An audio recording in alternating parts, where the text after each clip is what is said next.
I was just feeling some type of way. It's hillzy in the building. Look, kuzvitanga ndo kuzvipedza. Pangade kuku stress, pangade kuku net. Asimirira Chiyedza. Kuzvitanga ndo kuzvipedza. Pangade kuku net, pangade kuku stress. Asimirira Chiyedza. Mirira Chiyedza. Amba uchiseva, achambo kuseka. Amba uchikweva, achambo kunyeya. Amba uchisweva, amba uchisweva. Ichasvika nguva yaricha buda zuva. Uchapisa kunge binga, uchaita mbinga. Ramba wakashinga, ramba uchiinda iwe. Wauchada, uchasvika. Kumbira, uchapiwa. Wauchada, achakudawo. Wauchada, achakudawo. Kuzvitanga ndo kuzvipedza.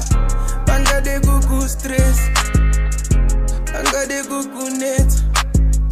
Asimirira Chiyedza. Kuzvitanga ndo kuzvipedza. Pangade kuku net, pangade kuku stress. Asimirira Chiyedza. Hakuna musi usingasvike. Chero zuva nirinobuda sikuna toti kusvibe.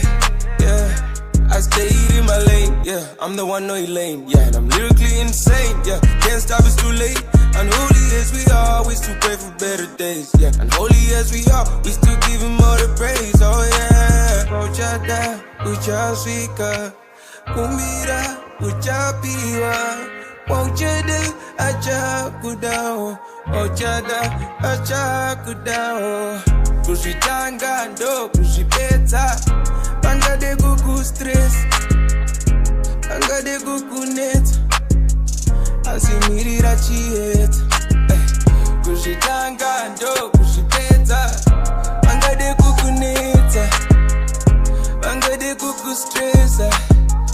Asimirira Chiyedza. Thank you for the patience. Thank you for the support. Whatever you're after in this life, go for it. Chisikana the EP coming out 9 October 2020. Peace.